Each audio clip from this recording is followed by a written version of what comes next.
علیکم ورحمۃ اللہ وبرکاتہ نحمدہ ونصلی علی رسولہ الکریم اما بعد اعوذ باللہ من الشیطان الرجیم بسم اللہ الرحمن الرحیم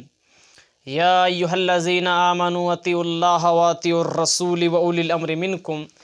فإن تنازعتم فی شیء فردوہ الی اللہ والرسول رب اشرح لی صدری ویسر لی امری واحلل عقدۃ من لسانی یفقہوا قولی۔ محترم ناظرین، میں نے کل ایک ویڈیو بنایا تھا جس میں یہ بیان کیا تھا کہ ہمیں آپس میں مسلمانوں کو آپس میں مسلک اور الگ الگ گروہ میں نہیں بٹنا چاہیے۔ آج کے اس ویڈیو میں یہ بتانے کی پرزور کوشش کروں گا کہ جو مسلمان آپس میں بٹے ہوئے ہیں،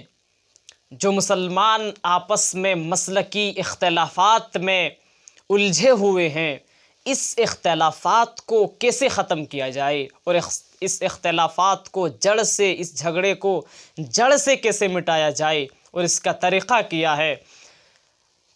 آج مسلمان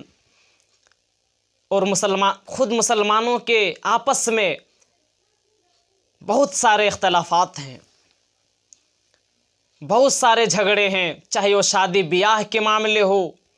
چاہے وہ عبادت کے معاملے میں کوئی اسلام کے کسی بھی احکام میں کوئی اگر جھگڑا ہو جائے، کسی بھی مسئلے میں اگر کوئی جھگڑا ہو جائے، کوئی اختلاف ہو جائے، تو اللہ رب العالمین کا فرمان ہے سورہ نساء سورہ نمبر 4 آیت نمبر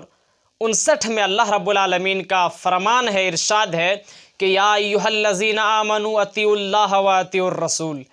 اے ایمان والو اللہ کی اطاعت کرو، یعنی اللہ کے حکم مانو، واطیعوا الرسول، اور رسول اللہ صلی اللہ علیہ وسلم کے اطاعت کرو۔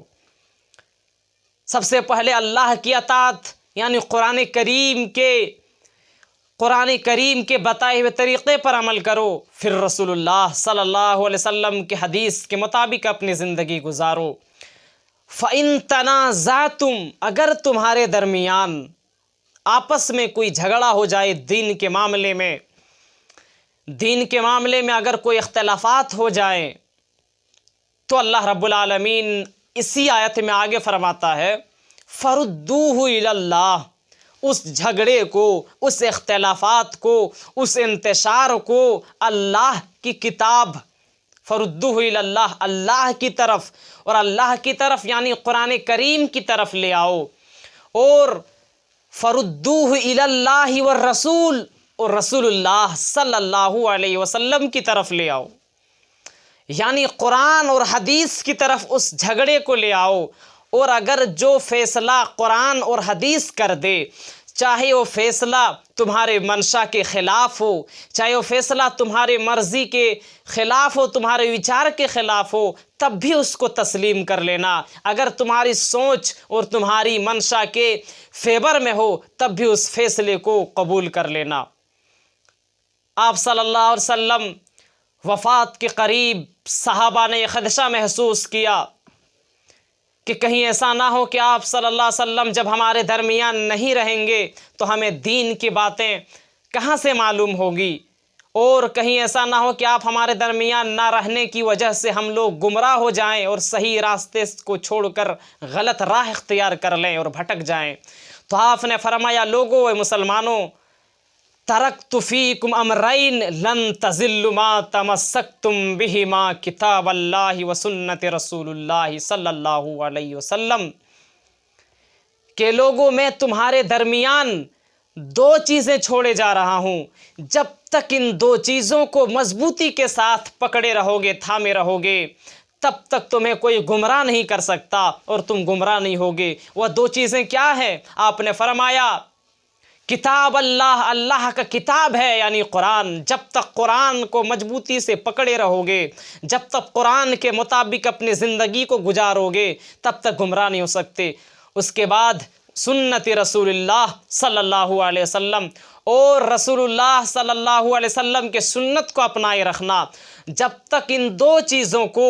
مضبوطی کے ساتھ تھامے رہو گے، ان دو چیزوں کے مطابق اپنی زندگی گزارو گے، تو تمہیں دنیا کی کوئی طاقت، دنیا کی کوئی ہستی گمراہ اور تمہیں غلط راہ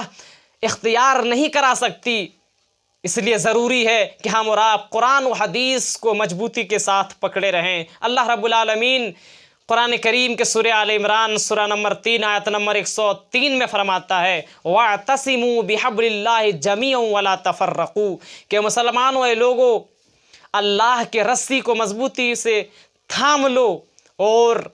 فرقہ مت بناؤ، آپس میں گروہ گروہ مت بٹو، پھوٹ مت ڈالو،